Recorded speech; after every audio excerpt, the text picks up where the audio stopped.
Or you, Thank you. but also the ranking member.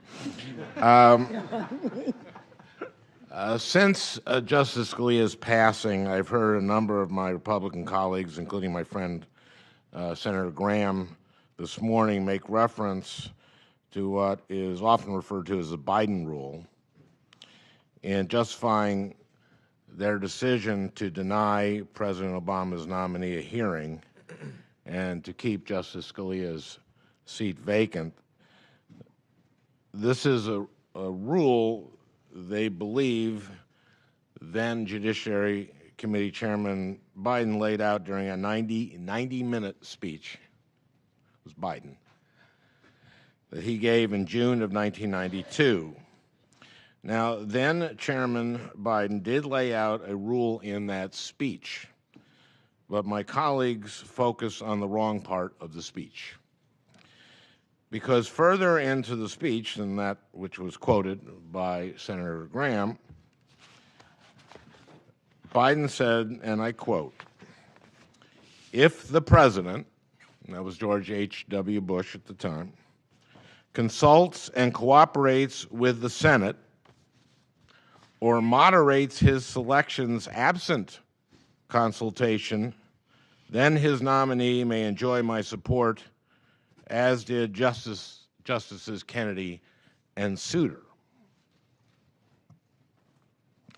Now, Merrick Garland was a moderate selection. Indeed, in 2016, 5 days before President Obama nominated Chief Judge Garland, Senator Hatch was interviewed about the vacancy. Here's what he said, quote, "The president told me several times he's going to name a moderate to fill the vacancy, but I don't believe him. Obama could easily name Merrick Garland, who is a fine man. He probably won't do that because this appointment is about the election. So I'm pretty sure he'll name someone the Democratic base wants," unquote. But as it turns out, in recognition of the forthcoming election and the Republican Senate, President Obama did name a moderate.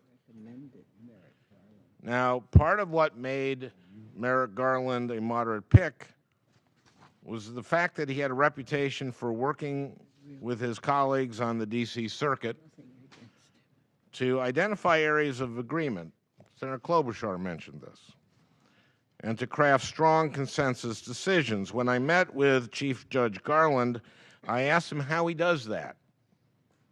He told me that part of how he reaches consensus is by deciding a case on the narrowest grounds possible. By contrast, President Trump's nominee, Judge Gorsuch, doesn't seem quite as interested in reaching consensus or deciding cases narrowly. Also, Senator Klobuchar talked about this.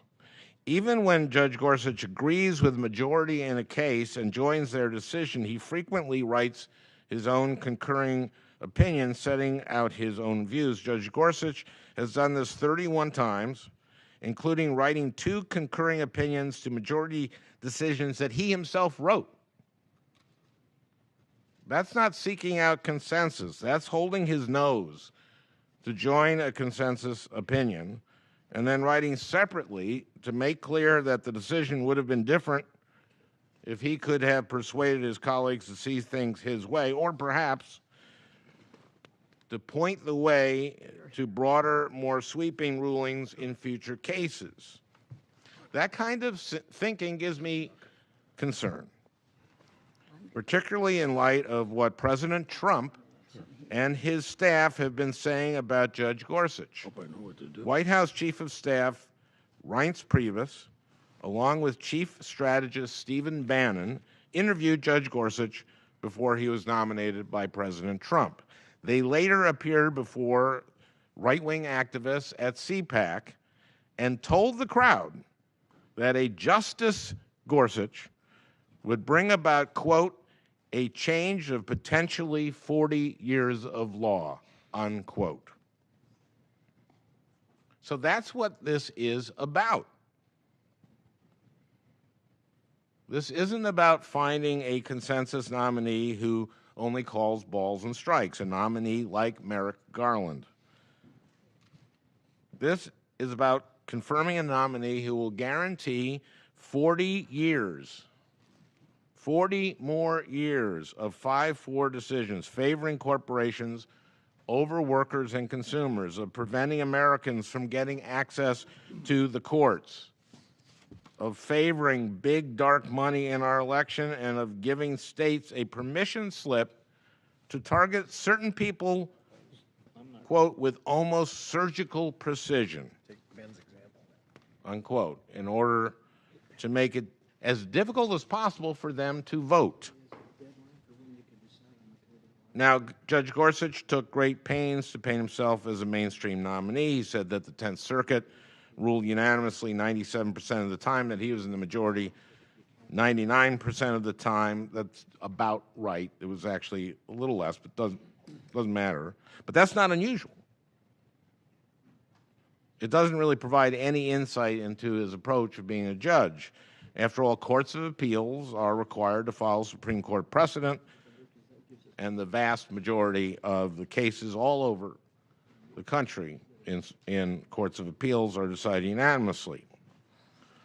So while some of our colleagues on the other side accuse Democrats of cherry picking when we talked about certain cases where Judge Gorsuch wrote separate concurring opinions or where he dissented, those writings offer the clearest window into his judicial philosophy. Those are the cases that show us how Judge Gorsuch really thinks, and I'm afraid that these cases only underscore a disturbing pattern of siding with corporate interests against everyday Americans. I was particularly struck by Judge Gorsuch's dissent in Trans Am trucking, because in that case he seemed to bend himself into a pretzel in order to side with a trucking company against a truck driver. Now, you've all heard the story. Senator Feinstein described it again today, and what the situation the driver was in. But I just want to review the two choices that the truck driver was given by the trucking company, presented by his boss, after he had waited 3 hours in 14 below temperature in a cab that had no heat. He had fallen asleep at one point, only to be woken by a phone call from his cousin, thank God. His cousin reported later that he sounded woozy, and he wasn't tracking, that his torso hurt, he couldn't feel his feet, he had trouble breathing. All of these are signs of hypothermia, according to the Mayo Clinic. His boss, after 3 hours, gives him two choices. He can wait there with the trailer and his cab. The trailer has his load, and its brakes are frozen, literally frozen. He can wait there, maybe freeze to death, or he can go on the interstate at 2 in the morning with frozen brakes. The fastest you can go then is maybe 15 miles per hour. This is 2 in the morning, it's dark, it's icy. People are traveling on an interstate 80, 85 miles an hour this time of night.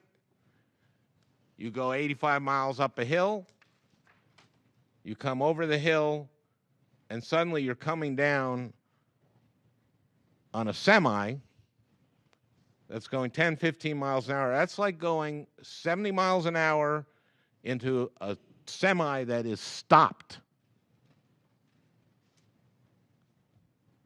That's his second option.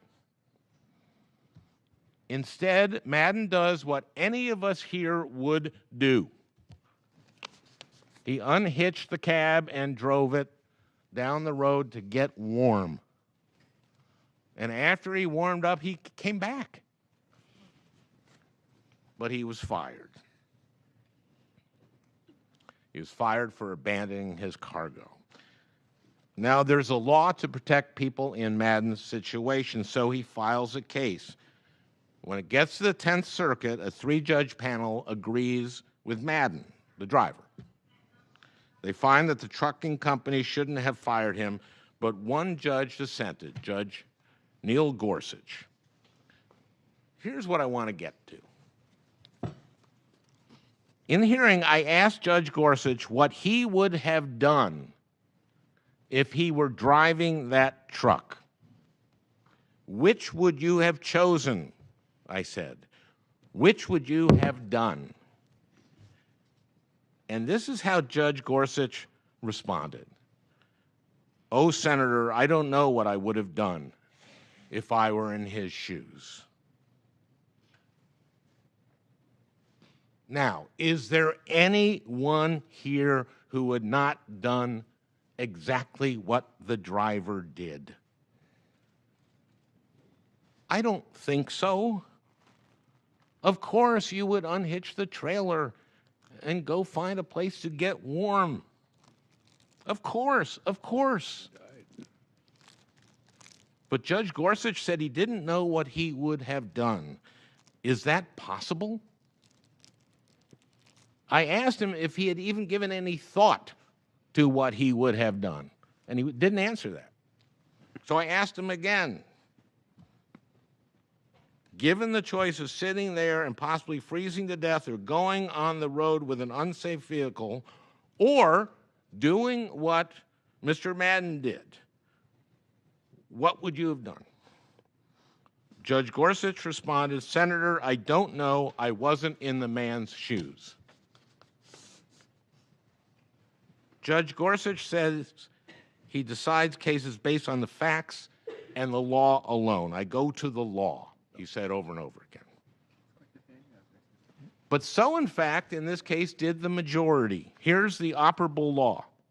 Quote, a person may not discharge an employee who refuses to operate a vehicle because the employee has reasonable apprehension of serious injury to the employee or the public because of the vehicle's hazardous safety or security condition, unquote. The majority ruled that the company couldn't fire the truck driver because he had refused to operate the rig, the entire vehicle, because it was unsafe. But Judge Gorsuch said no, by operating the cab, he was operating the vehicle. Therefore, he didn't, quote, refuse to operate a vehicle. So he ruled against the driver. Judge Gorsuch said that he made the decision by applying the plain meaning rule. I pointed out that the plain meaning rule has an exception. Quote, when using the plain meaning rule would create an absurd result, court should depart from the plain meaning. Unquote.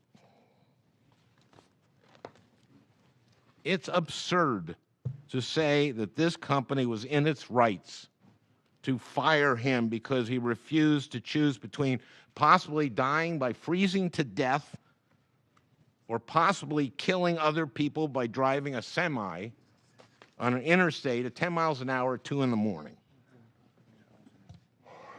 The company is fortunate that Mr. Madden made the choice that he made, because otherwise they may very well have faced a wrongful death claim, which they probably would have tried to arbitrate.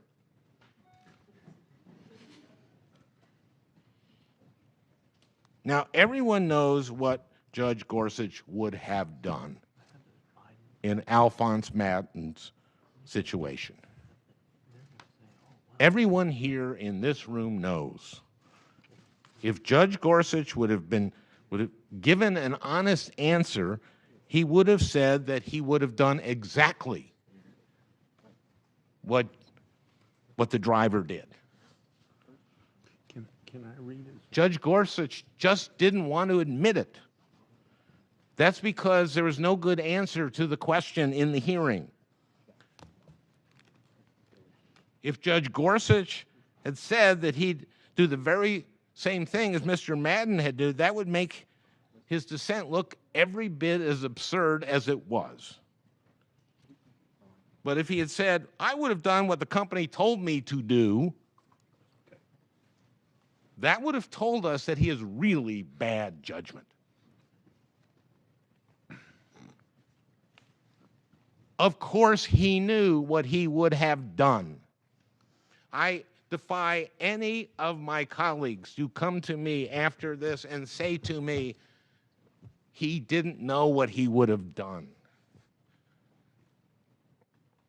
He just wasn't being honest.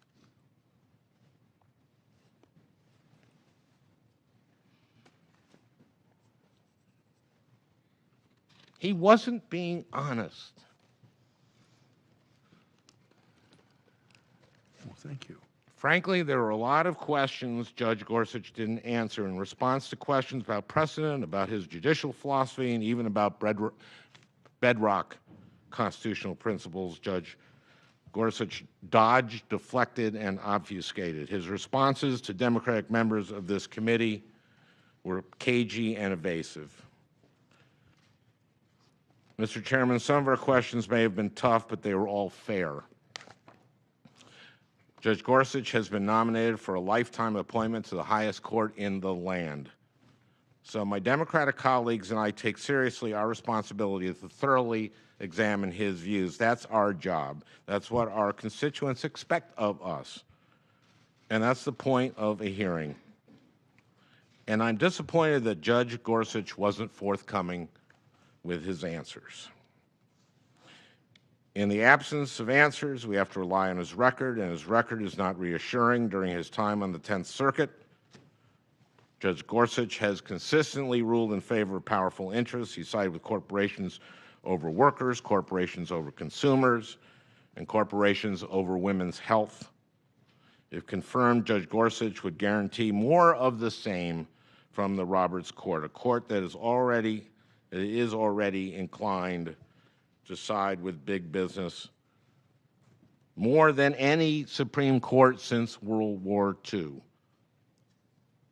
I don't believe that's a court that our country can afford. So in light of Judge Gorsuch's record,